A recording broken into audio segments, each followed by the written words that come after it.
Hello students, today I am going to discuss on the topic systematic drawing and description of Cleaver, particularly on U-shape and V-shape. Now let me first introduce about this topic.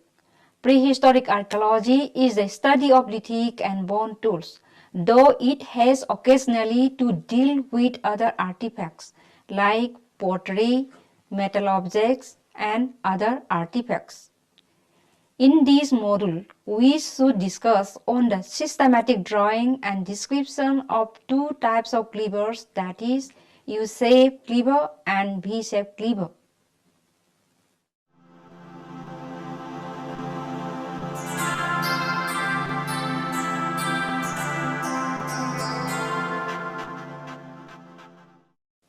Now let us discuss what is a cleaver. A cleaver is also one of the important and constantly recurring tool type of lower Paleolithic cultural phase, particularly during the Level 1 tradition. As the name suggests, the tool must have been or should be used in cleaving and cutting purposes, and in this sense, it is a distant prototype of our present-day iron axe with a broad cutting edge. In fact, the term hand axe is more properly applicable to the cleaver than to the so-called hand axe itself, even though the cleaver is certainly appeared later than the hand axe, either from the antiquity of the term or the tool itself. In some sites, particularly of Olduvai Gorge, the occurrence of cleaver is contemporary with the transition from Salian to Acheulean.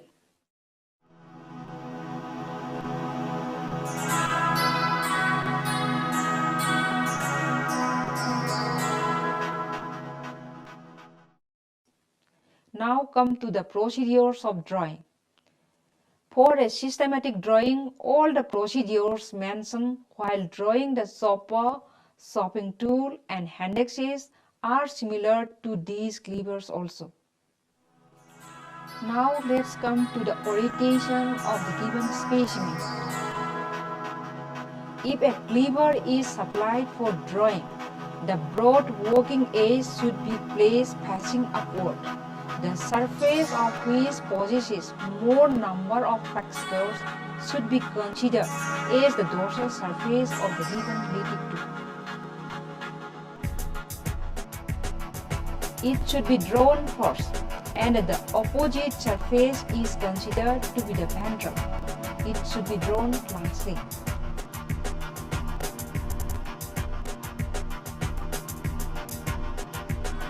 In between the dorsal and ventral surface illustrations, the profile view of the tool should be drawn. The illustration of the cross-section should be placed just below the dorsal view.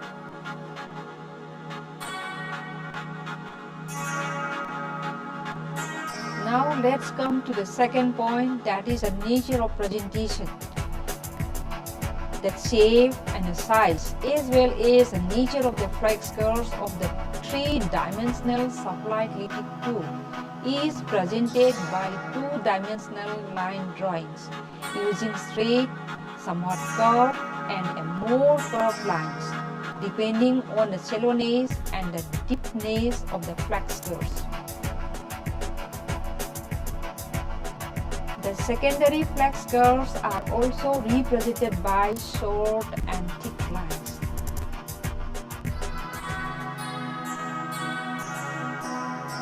Now come to the third point, required instruments and materials. It remains the same for every lithic tool drawing in the practical rules.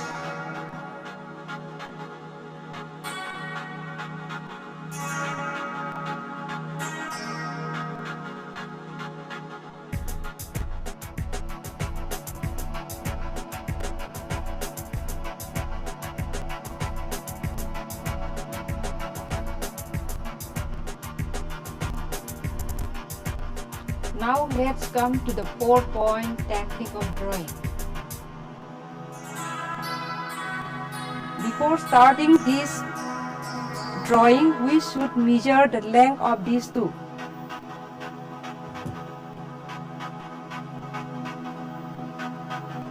The maximum length along its axis is 10.2 centimeter.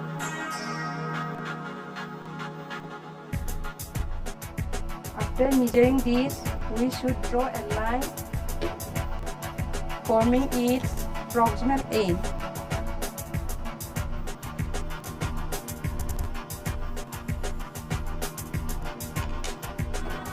Then we should take the measurement like this.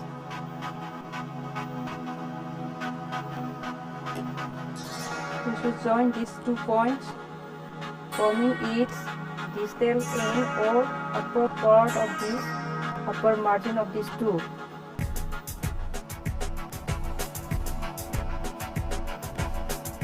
Then let's come to the procedures how to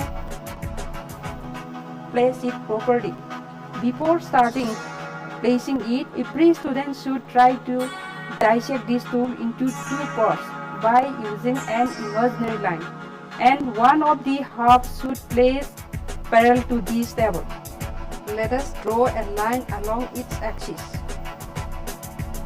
and another along its half length. It is known as x-axis, another one is y-axis. Then we measure the height of these 4 points.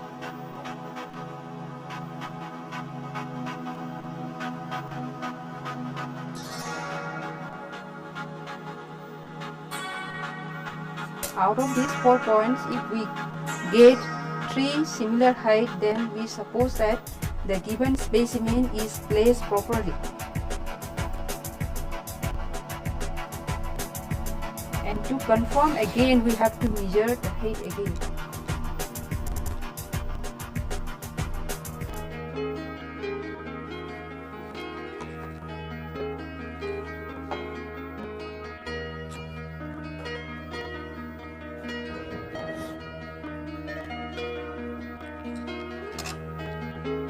Then we have to transfer it from this table to the drawing sheet.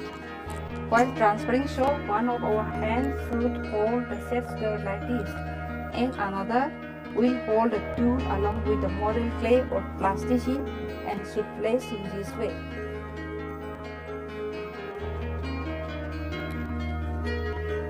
Then we start drawing by using the set square and pencil. While drawing this outline, we should note the important end points or starting point. End points mean if we start from here and it ends here, about the arises, then we should consider this will be the end point and this will be the starting point. If we start from here and end here, it should be starting and it should be the end points. So we should have to measure the prominent areas where the ridges are found.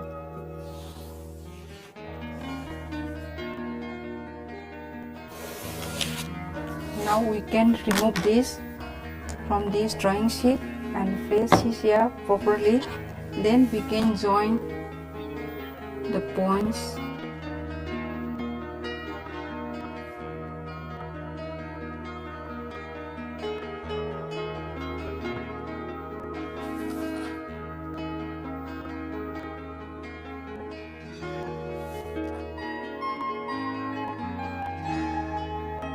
Now let us start measuring and finding out the important points. First of all, we should try to measure this one, next this one, next this one, next this one, and this one. Let us measure this one first.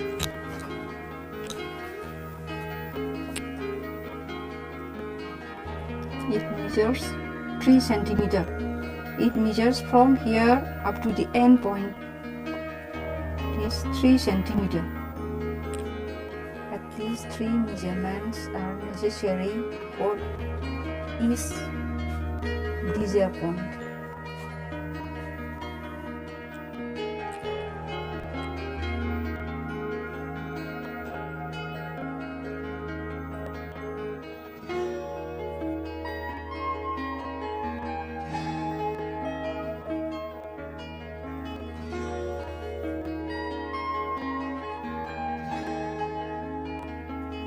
In this way we can join these two lines.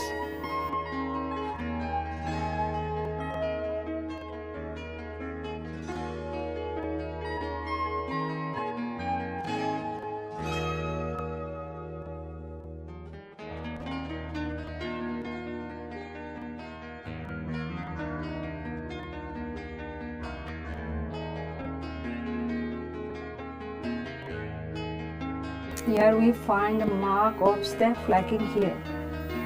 It should be represented by triangular-like structure. Here we find step flagging, step or resolve or control flagging here.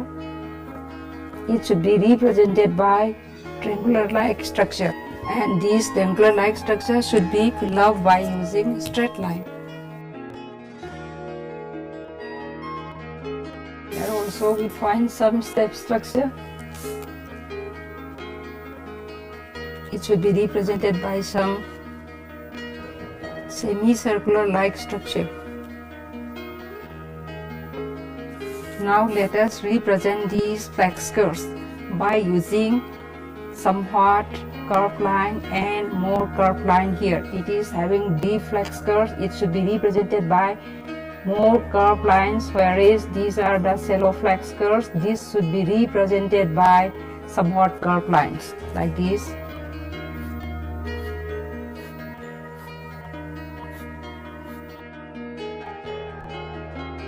And this original pebble surface area is represented by dot. It is also known as cortex region. Now let's come to the ventral surface.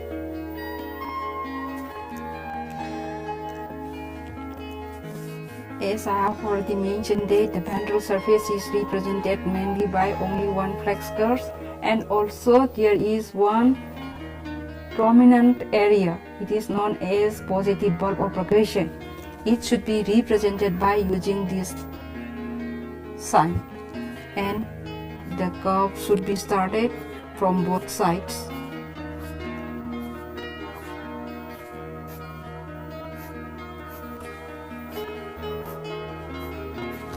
To represent these features, we draw lines like this.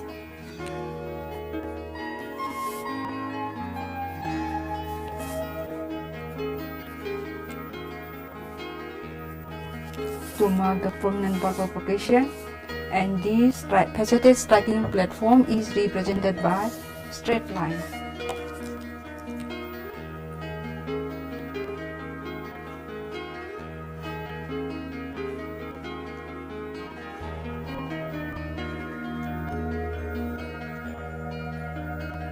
And this part is representing this cortex region or original pebble surface. It should be marked by these dots. And here is another secondary flag skirt. It should be represented by this somewhat curved line. Now let's come to the profile. This side should come here and this side should come here. Here we have represented by using this straight line. It should be represented here again.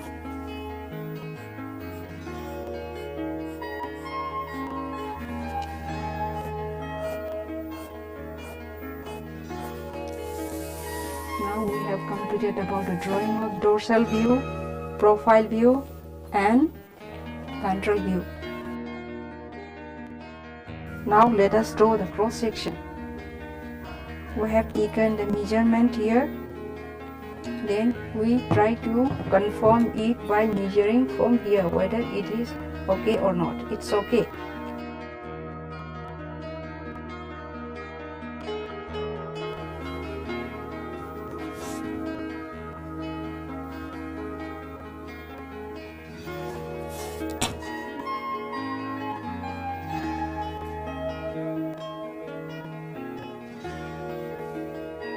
Then we start from here and continues like this,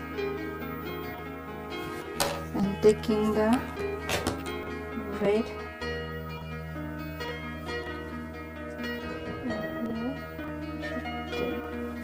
and join the points.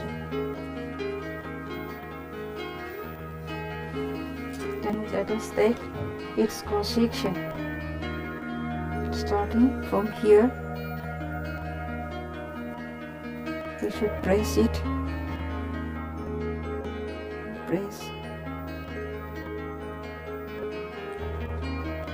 and squeeze here once.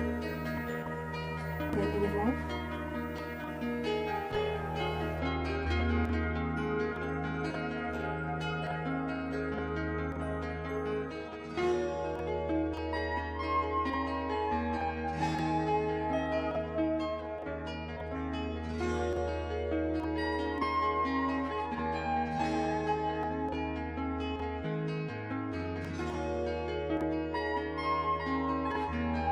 Then we measure the thickness.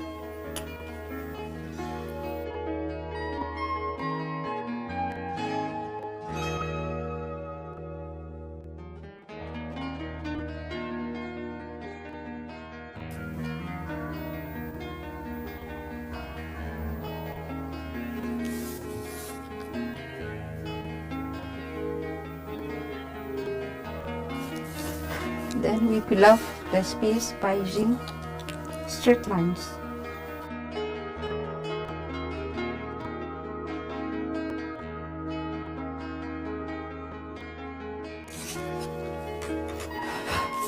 Then we can note down the maximum length.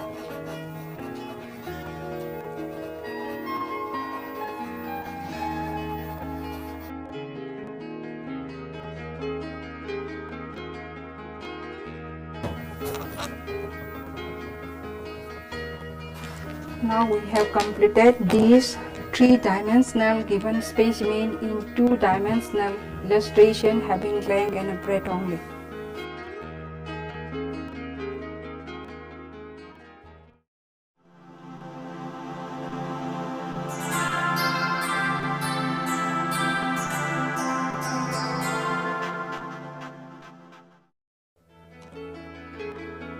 Now let's come how to describe a given and drawn or illustrated detective tool.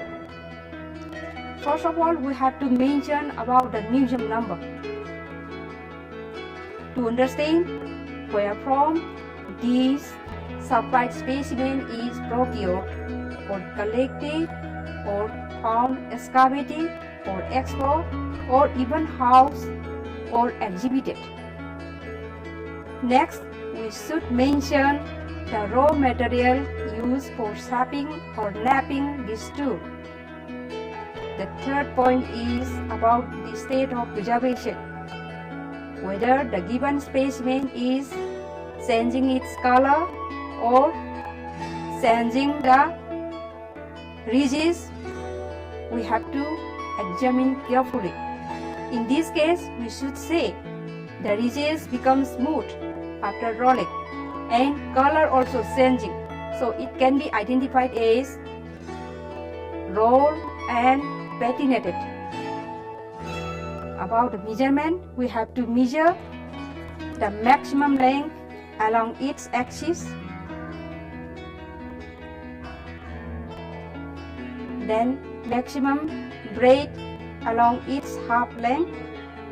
It measures 8.6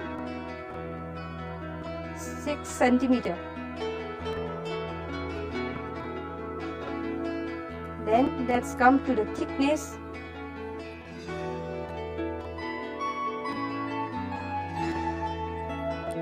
Along its half length again, it comes 4 centimeter.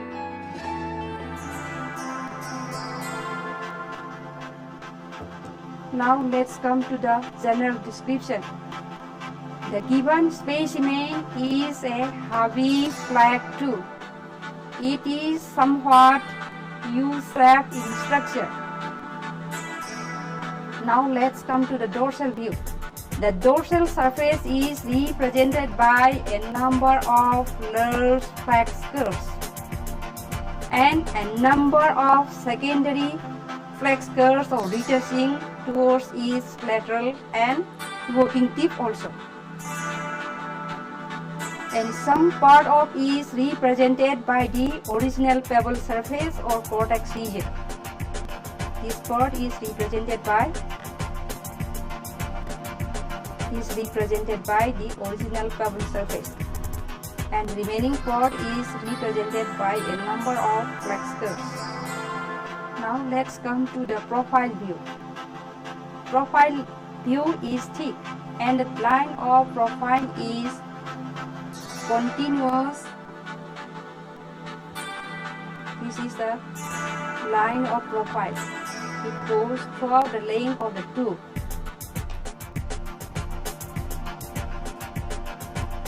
Then come to the ventral view. The ventral surface is represented mainly one primary flex curve, and some part of the striking platform is also seen, and some part of the original pebble surface also retains here, and towards the lateral side there is another signs of secondary flaking. Now let's come to the probable tool marking technique. From the shape, size and nature of the flex curves present on the specimen, the given specimen might have been produced by using level 1 technique. Then now comes to the probable tool type. From the shape, size and nature of the manufacturing technique, the given specimen is identified as U-shaped cleaver. Now let's come to the probable cultural period and chronology. Culturally, the given specimen belongs to Lower Paleolithic and culturally belongs to early Pleistocene. Now let's come to the probable function and economy. From the shape, size and nature of the working teeth, the given specimen might have been used for cutting or cleaving purposes, and functionally it belongs to gathering and hunting economy.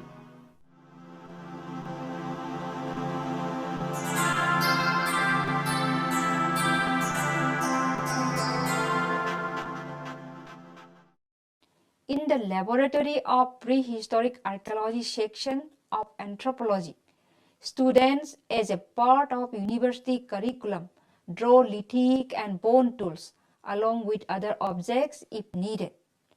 In this module, students are instructed to draw V-shaped and U-shaped cleavers only. Before drawing the tools, students are imparted to have a full knowledge on the different types of cleaver found in different parts of India and abroad, along with probable function, economy, and environmental setup. After that, they are instructed to draw the tools accurately and describe the supplied tools systematically. Thank you all for patient hearing.